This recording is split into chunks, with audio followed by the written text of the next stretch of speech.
नक्कीच त्याचं फळ आपल्याला कुठे ना कुठे मिळतो. नक्कीच वेळ लागतो, बराचसा संघर्षही करावा लागतो, पण नक्कीच त्याची कुठे ना कुठे दखल घेतली जाते. आणि मला असं वाटतं की आज पक्षाला पण ह्या सगळ्या गोष्टींची माझ्याबाबत सगळी जाणीव आहे आणि त्यांनी त्या पद्धतीने मला जबाबदाऱ्या दिल्यासुद्धा. मला तर माझ्यासाठी तर हीच मोठी गोष्ट होती ह्यावेळेस की मला तिसऱ्यांदा खासदारकीचं तिकीट जे दिलं पक्षाने, हेच माझ्यासाठी खूप मोठं होतं. आणि दिल्यानंतर जनतेने आज जवळपास 3.25 लाखाच्या लीडने मला निवडून दिलं, तर अजून याच्यापेक्षा मला काय पाहिजे. जे मी कार्य केलं ते कार्य आज कुठे ना कुठे ह्या निवडणुकीच्या माध्यमातून त्याचं फळीत मला मिळालेलंच आहे. निवडणूक प्रचारादरम्यान झालेली वैयक्तिक टीका, वैयक्तिक हल्ले आणि पतीचं जाणं, हे सगळं संघर्ष आज आठवतो मागे वळून पाहताना? नक्कीच. बघा, आज घरातलं एक जरी सदस्य गेलं त्याची उणीव नेहमी आपल्याला जाणवतच असते. त्याच्यामुळे बऱ्याच वेळा परिवाराला सफर पण व्हावा लागतो आणि तसे प्रसंग माझ्या आयुष्यात खूप वेळा आले. पण तरीसुद्धा जो एक विश्वास होता की जी काही जबाबदारी आपल्याला घरातनं किंवा पक्षाच्या माध्यमातून दिलेली आहे तिथे आपण कुठेही कमी पडता कामा नये.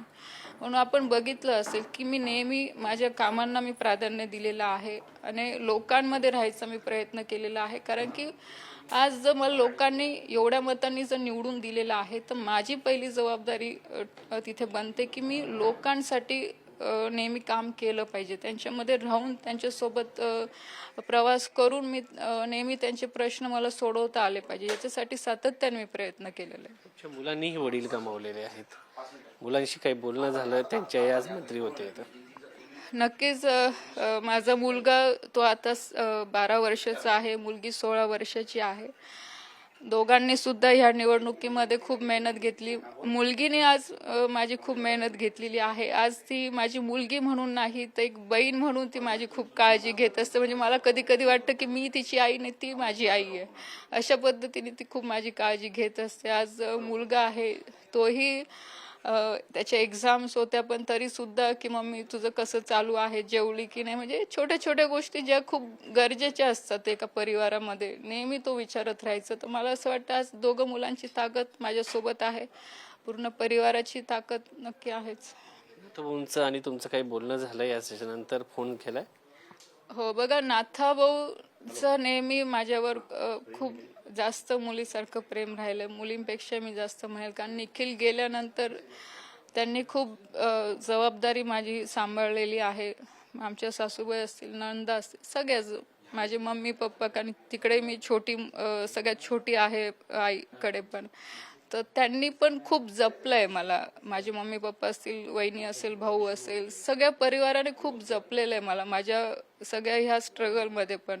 आणि खूप त्यांच्या आशीर्वाद, त्यांचं प्रेम सदैव माझ्यासोबत राहिलं. म्हणून, कारण की परिवाराचे आशीर्वाद असणं फार गरजेचं आहे. कारण की कोणतंही चांगलं कार्य करतो तेव्हा आपण परिवाराचे आशीर्वाद घेतच असतो. आणि आज सुद्धा सगळ्या परिवाराने खूप आनंद व्यक्त केला आणि नक्कीच अपेक्षा आहे की ते संध्याकाळपर्यंत. तुमच्या मतदारसंघातील जनतेने तुम्हाला भरभरून मतदान केलेलं आहे, त्यांना काय सांगाल? त्यांचे तर मी आधी सुद्धा खूप मनापासून आभार मानलेले आहे आणि आजही खूप मनापासून आभार मानते की हे मंत्रिपद माझं नसून हे त्यांचं आहे. त्यांनी मला सपोर्ट केला म्हणून कदाचित मी आज इथपर्यंत पोहोचलेली आहे. आज आपण बघू शकतो की या निवडणुकीमध्ये खूप व्यक्तिगत टीका केल्या गेल्या, खूप जातीवर राजकारण घेण्यात आलं, पण लोकांनी कुठेही त्या गोष्टीकडे लक्ष न देता सगळ्या समाजातल्या घटकांनी भक्कमपणे माझ्या पाठीमागे उभे राहिले आणि मला एवढ्या चांगल्या मतांनी निवडून दिलं. कोणतं मंत्रिपद घ्यायला आवडेल आणि मोदीजींशी बाबत किंवा राज्यातील नेत्यांबद्दल काय सांगा? बघा, मंत्रिपदाच्या अपेक्षाने कधी काम केलं नाही. जे काही पक्ष आदेश देईल त्या आदेशावर मी प्रामाणिकपणे 100% काम करायचा प्रयत्न करेन. आदरणीय देवेंद्रजी असतील, बावनकुळे साहेब असतील, इकडे गिरीश भाऊ असतील, सगळ्यांचे आशीर्वाद आहे. त्यांच्या अध्यक्षतेखाली जास्तीत जास्त राज्यासाठी, देशासाठी कसं काम करता येईल याच्यासाठी प्रयत्न राहतील. धन्यवाद ताई, खूप खूप शुभेच्छा. तर ह्या होत्या रक्षाताई खडसे. मोठ्या संघर्षानंतर त्यांना हे मंत्रिपद मिळालेलं आहे आणि या सगळ्या पार्श्वभूमीवरती त्यांनी राज्यातील जनतेचे, मतदारांचे, मोदीजींचे, त्याचबरोबर राज्याचे नेतृत्व करत असलेल्या देवेंद्र फडणवीस यांचे, नाथाभाऊ खडसे यांचे, गिरीश महाजन यांचे, या सर्व नेत्यांचे आभार मानलेले आहे. कॅमेरामन अनिलसह शिवाजी काळे, पुढारी न्यूज, दिल्ली.